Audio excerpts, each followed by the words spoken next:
Good morning dear student. Online teaching में आप सभी बच्चों का स्वागत है। बच्चों, हम अनौपचारिक पत्रों को यहाँ पर करेंगे। औपचारिक पत्र हमने कल कर लिए थे, तो चलिए चलते हैं अपनी कक्षा की तरफ। Good morning dear student, online teaching में आप सभी बच्चों का स्वागत है। बच्चों, मैंने आपको इससे प्रीवियस जो वीडियो भेजा था उसमें मैंने औपचारिक पत्रों की बात की थी, जिसमें शिकायती, प्रार्थना, आवेदन और संपादकीय पत्रों के बारे में मैंने आपको बताया था, हमारे औपचारिक पत्र। ठीक है, आज हम बात करने वाले हैं अनौपचारिक पत्रों की। अनौपचारिक पत्र कौन से होते हैं जिसमें हम किसी प्रकार की कहना चाहिए कि फॉर्मल लेटर नहीं होते हैं। हम किसी को जिसको भी हम लेटर लिखते हैं, सबसे पहले हम अपने आप का जो एड्रेस है, अगर हम छात्रावास से लिख रहे हैं तो ये लेटर जो होते हैं, जो अनौपचारिक पत्र जिसे कहना चाहिए, वो हमारे सगे संबंधी, हमारे रिश्तेदारों को हम लिखते हैं। जैसे हम पिताजी को पत्र लिखते हैं, हम अपने फ्रेंड यानी जिससे हमारा कुछ कोई रिलेशन है उसको हम लेटर लिखते हैं अपने, जिसमें हम अनौपचारिक पत्रों को शामिल करते हैं। ठीक है, तो अनौपचारिक पत्रों में का जो प्रारूप होता है उसको मैं आपको बता देती हूँ कि अनौपचारिक पत्रों का जो प्रारूप है उसमें सबसे पहले हम क्या करते हैं, अपना एड्रेस लिखते हैं। उसके बाद में हम उनको संबोधन के लिए एक बड़ा ही अच्छा सा, जैसे अगर हमें पिताजी को लिखना है तो पूज्य पिताजी, चरण स्पर्श या सादर प्रणाम, इस तरीके से हम स्टार्टिंग करते हैं। और जब हम फ्रेंड को लिखते हैं तो हम लिखते हैं प्रिय मित्र, ठीक है, या प्रिय सखा, कुछ भी लिख सकते हैं, या हम डायरेक्ट उसका नाम भी डाल सकते हैं। ठीक है, अब सबसे पहले आपने लेटर लिखा है अपने रिश्तेदार को, अपने संबंधियों को, तो आप उन्हें पहले अपनी कुशलता के बारे में बताइए और उसके बाद में उनकी कुशलता। सबसे पहले जब आप लेटर स्टार्ट करेंगे तो उनसे उनके बारे में पूछेंगे कि आप वहां कुशल पूर्वक होंगे।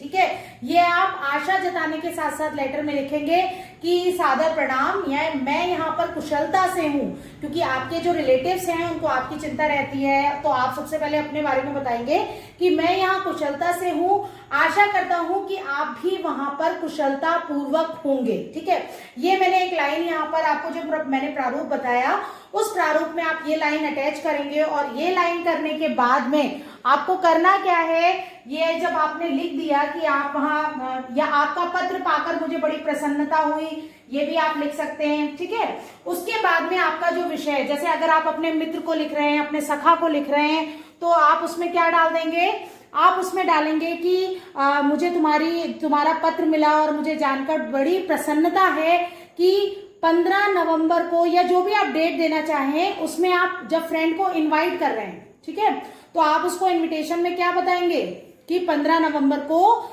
मेरा जन्मदिन है, या आने वाले 25 को, अब इतनी जल्दी तो लेटर खैर नहीं पहुंच पाएगा, तो उसमें मेरा जन्मदिन है जिसमें मैं तुम्हें आमंत्रित करना चाहता हूं। ठीक है, या आप बधाई देने के लिए पत्र लिख सकते हैं। तो बीच का मैटर आप अपने इच्छा अनुसार उसमें लिख सकते हैं, बट मैटर होना उसी से रिलेटेड चाहिए। उसके बाद में आप क्या लिखेंगे, आप लिखेंगे तुम्हारी प्रिय सखी या तुम्हारा प्रिय सखा, या जब आप अपने पिताजी को लिख रहे हैं तो आपका प्रिय पुत्र।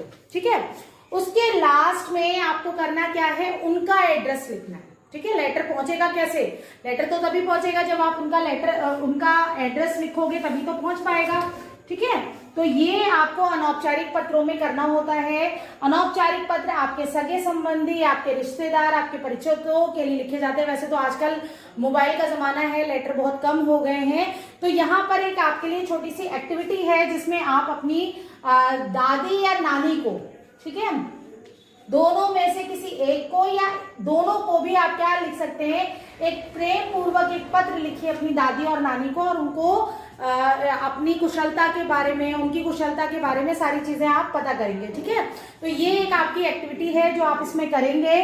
और यहाँ मैंने आपको इस दोनों वीडियो के थ्रू आपको औपचारिक अनौपचारिक दोनों प्रकार के पत्रों के बारे में बता दिया कि औपचारिक पत्र जो होते हैं, फॉर्मल लेटर जो होते हैं, वो किसे लिखे जाते हैं। प्रार्थना पत्र हो सकते हैं, शिकायती हो सकते हैं, आवेदन हो सकते हैं, ठीक है, संपादकीय पत्र हो सकते हैं। उसके विपरीत जो अनौपचारिक पत्र होते हैं, जिसमें बहुत ज्यादा हमें फॉर्मल होने की जरूरत नहीं होती है, वो अपने सगे संबंधियों, परिचितों को लिखे जाते हैं। उनकी कुशलता के बारे में जाना जाता है, अपने बारे में बताया जाता है, और जो हमारा मोटिव होता है, जैसे अगर मुझे पिताजी से पैसे मंगवाने, रुपए मंगवाने, तो मैं उसके बारे में उनका ध्यान केंद्रित करूंगी कि मुझे कुछ पुस्तकों की आवश्यकता है जिसके लिए मुझे एक्स्ट्रा पैसों की जरूरत है, ठीक है।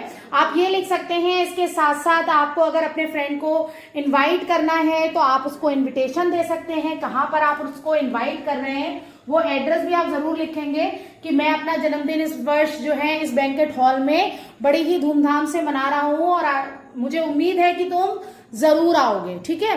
इस तरीके का लेटर आप लिख सकते हैं। इसके अलावा आप अपनी जो फ्रेंड है उसे क्या कर सकते हैं, या तो आपने जन्मदिन पर आमंत्रित किया या फिर आप कोई मित्र है जो क्लास में फर्स्ट आया उसको आप क्या दे रहे हैं, आप उसको बधाई देते हुए पत्र भी लिख सकते हैं, जिसमें आप लिखेंगे कि मुझे बहुत ही हर्ष, मुझे बहुत ही आनंद हो रहा है तुम्हारी सफलता के बारे में जानकर, और मैं ये आशा करता हूं कि तुम आने वाली अन्य परीक्षाओं में इसी प्रकार सफलता अर्जित करते रहोगे, ठीक है।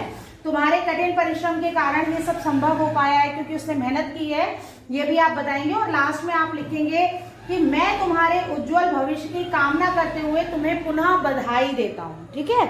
ये मैंने आपको बार बार बताया है कि लास्ट लाइन में आप जरूर जो है वो जो भी आप लेटर जिसको भी लिख रहे हैं उसका ध्यान जरूर केंद्रित करेंगे, ठीक है। तो यहाँ आपको मैंने एक एक्टिविटी दे दी है जिसमें आपको दादी या नानी को, वैसे तो आजकल लेटर नहीं चलते हैं, बट आपको ये एक लेटर लिखना है अपनी दादी और नानी को, और उनको लेटर लिखने के साथ साथ उनकी कुशलता पूछनी है, अपने बारे में बताना है, और भी बहुत सारी चीजें उनको आपको उनके साथ में करनी है। भले ये लेटर आप पोस्ट ना करें, बट ये लेटर आप रखिएगा संभाल करके, और जब भी आपकी दादी नानी आपको मिले तो आप उनको ये लेटर जरूर दीजिएगा। आशा करती हूँ आपको ये पत्र लेखन का वीडियो समझ में आ गया होगा। धन्यवाद।